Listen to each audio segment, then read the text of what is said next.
Hey guys, welcome back to the channel. If you're new here, make sure you hit that subscribe button and turn on notifications. It really helps the channel out. Today I'm bringing you one of the most disturbing Reddit stories I've ever read. It was posted on r/nosleep 2 weeks ago and got deleted within 48 hours. The original title was, "I lived with a stranger for 2 years, and he was living inside my walls." If you're home alone right now, do yourself a favor and turn the lights off, lock your doors, put your headphones in, and get comfortable. Because this one actually got under my skin and stayed there. You ready? All right, let's dive in. My name is Alex. I'm 26 years old, and for 2 full years I rented this huge 90-year-old Victorian house in one of the oldest neighborhoods in Chicago. The rent was stupidly cheap, only $650 a month for 3 bedrooms, a giant kitchen, a backyard, and an attic that stretched the entire length of the 2nd floor. No basement, which I thought was strange for such an old place, but the realtor told me the foundation had issues back in the 70s and they sealed it off permanently. The walls were incredibly thick, the kind of walls they don't build anymore, solid plaster and lath that could probably hide a whole room if you wanted. I moved in during the summer of 2022. I was working from home as a graphic designer, so I needed space and quiet. I painted the living room myself, set up my big desk in the master bedroom, and even had a small housewarming party with a couple of buddies. Everything felt perfect those first few months. But looking back now, the signs were there from the very beginning. I just refused to see them. Around the 3rd month, little things started disappearing from the fridge. A full half-gallon of milk would be gone in 2 days, even though I was the only one drinking it. A brand new loaf of bread I bought on Monday would have only 3 slices left by Wednesday. One time, an entire family-size pack of deli meat vanished overnight. I kept blaming myself. Maybe I was sleepwalking and stress eating because of deadlines. Then my laundry started getting weird. Socks and underwear would go missing from the basket. Not all of them, just 1 or 2 every week. I even joked to my mom on the phone that the house was eating my clothes. By month 5, the noises started. At first, it was nothing serious, just the normal creaks and groans every old house makes. But these were different. Every single night between 2 and 3 a.m., I would hear soft footsteps directly above my bed in the attic. Not heavy stomping, but careful, deliberate steps, like someone wearing socks and trying not to make too much noise.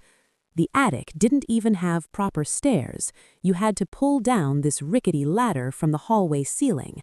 I never went up there because it was filthy and full of the previous owner's junk. I told myself it was just raccoons, or maybe the wood settling in the cold Chicago nights. But raccoons don't walk in perfect straight lines right over your pillow for 20 minutes straight. Then came the night of October 17th. The footsteps stopped dead center above my bed. 10 full seconds of silence, and then I heard it clear as day, a low, quiet chuckle. Just 2 or 3 seconds, but it was a man's laugh. I sat bolt upright, heart slamming against my ribs. I turned on every light in the house, grabbed my baseball bat, and searched every room. Nothing. The house went completely silent again, like it was mocking me. That was the night I bought the first security camera, a cheap 1080p Wi-Fi model with night vision and instant phone alerts. I mounted it in the corner of my bedroom, aimed straight at the big old metal vent in the middle of the ceiling. That vent was huge, the kind with a grate you could probably pop off with a screwdriver. The first few nights after installing it were quiet, no alerts. I started sleeping better. Then November 12th hit, 3:12 a.m. exactly. My phone lights up, Motion detected, bedroom cam. I open the app with shaky hands. Night vision is green. The grate on the ceiling vent is lifted just an inch, and slowly a single dirty, pale hand slides out, long yellow fingernails caked in black dust and cobwebs. The hand reaches down, almost gently, and adjusts the corner of my pillow, straightens it like it's making sure I'm comfortable while I sleep. Then it pulls back, the grate clicks shut, and the feed goes still. I didn't sleep for the next 3 days. I called the police the next morning. 2 officers showed up, searched the entire house top to bottom. They pulled down the attic ladder, climbed up with flashlights, checked every corner. They said the attic was empty except for old cardboard boxes and pink insulation. No footprints in the thick dust, no food wrappers, no sleeping bag, nothing. They even checked the vent. It was screwed in from the inside somehow. The cops told me the camera probably glitched, that I was stressed from work, and suggested I talk to a doctor. I felt like a crazy person, but deep down I knew what I saw was real. That same day I went to Home Depot, bought heavy plywood and screws, and boarded up the vent myself. I sealed every edge. 3 days of total silence followed. No footsteps, no alerts, nothing. On the 4th morning I woke up and there was a folded piece of yellow notebook paper under my pillow, handwritten in shaky capital letters. "Thank you for the new blanket. It was cold up here. Your friend." The blanket? I had ordered a brand new heavy comforter online just 2 days earlier. It arrived the day before, and I never told anyone about it. Never posted a picture, never mentioned it in any group chat. How the hell did he know? I packed a bag right then and decided I was breaking the lease. I started looking at new apartments downtown. But before I called the landlord, I remembered something the realtor had said when I first signed the papers. The old owner, Mr. Harlan, died of a heart attack in 2021, right in the living room. His only son, Daniel Harlan, was 28 years old and had been living there too.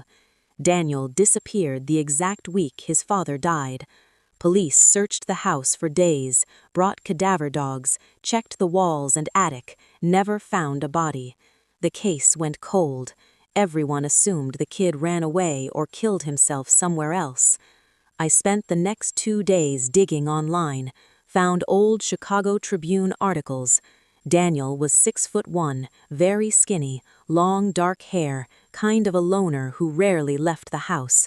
The house had been in the Harlan family for 3 generations. That's when the paranoia really started. I was literally walking out the front door with my suitcase when my phone buzzed again. Another motion alert. But I had the vent boarded up. How? I opened the footage. It was from the night before at 3:17 a.m. The camera shows me getting out of bed like I'm in a trance.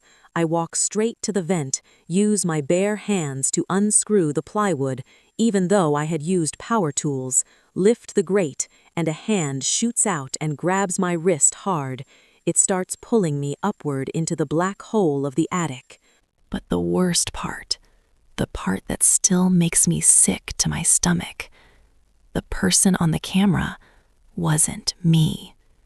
Same height, same messy hair, same pajamas, but the smile on that face was completely wrong. Way too wide, too many teeth showing, like someone else was wearing my skin as a mask. I moved out the very next day, paid the huge lease break fee, and didn't even argue. Found a modern apartment downtown with thin ceilings and no attic at all. For the first 3 weeks, everything was peaceful. I finally started sleeping through the night.